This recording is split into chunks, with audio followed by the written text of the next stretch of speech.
All right, let's dive right into this explainer. We're unpacking a really high stakes legal clash that's unfolding right now between the Department of Justice and Congress, centered all around former Attorney General Pam Bondi. It's a totally fascinating separation of powers dispute. And to really get it, we've got to look at where shifting political power crashes right into congressional oversight. So here's our roadmap for today. We'll start with the subpoena standoff at the bipartisan congressional pushback, unpack the Epstein files controversy itself, and finally, check out the high-profile witnesses coming up. Let's get to it. Part 1, the subpoena standoff. Okay, so the Justice Department's defense here is, well, it's highly technical. They're basically arguing that Pam Bondi won't appear because she was subpoenaed in her official capacity as Attorney General. And since she lost that title last week, moved her, they claim her obligation completely vanishes. But the Oversight Committee, they are not having it. Their stance is rigid. They argue, look, just getting fired doesn't magically erase a legal obligation to sit down and answer questions under oath.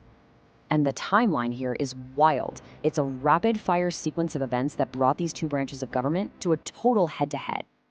Back in November, the Epstein Act was signed into law, which, set the whole thing in motion. Fast forward to last week, and boom, Pam Bondi is suddenly removed as Attorney General. And that sudden shakeup crashes right into our third critical date, April 14th. That's the scheduled date for Bondi's congressional deposition.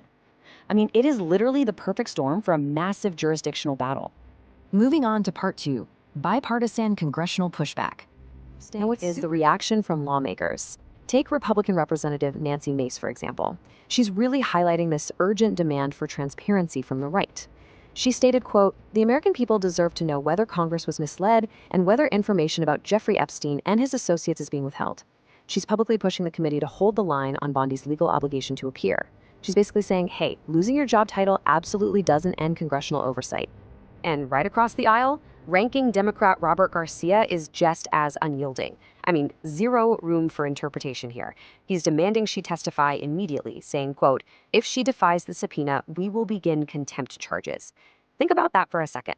In today's hyper-polarized climate, seeing Republicans and Democrats perfectly aligned on an investigative threat, that tells us exactly how seriously Congress takes subpoena. Which brings us to part 3, the Epstein files controversy.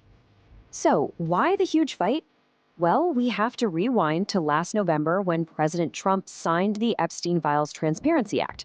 This was a direct congressional mandate that completely compelled the DOJ to release all materials from its investigations into the late convicted sex offender.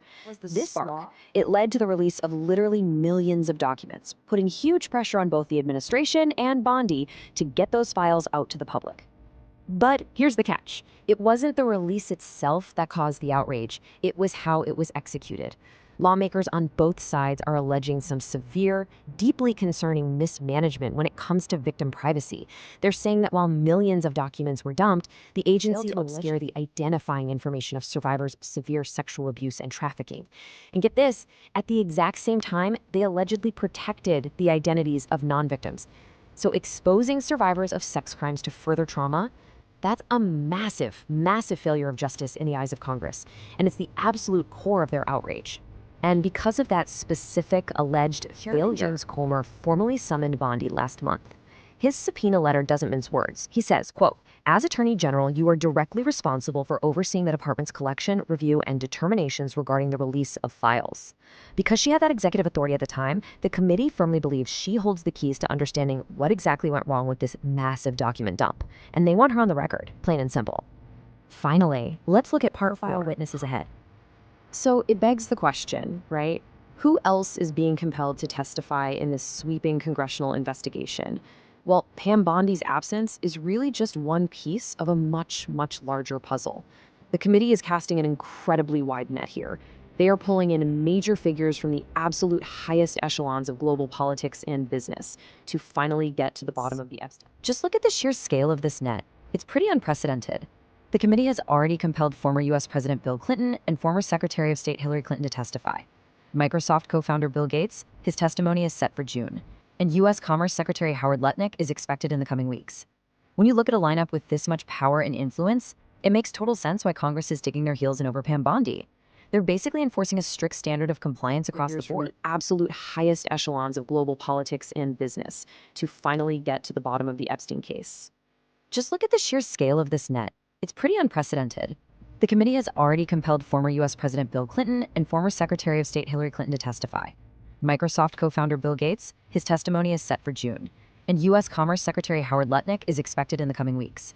When you look at a lineup with this much power and influence, it makes total sense why Congress is digging their heels in over Pam Bondi. They're basically enforcing a strict standard of compliance. It doesn't matter who you are, you have to show up. As we wrap up this explainer, I really want to leave you with a final, provocative question to chew on.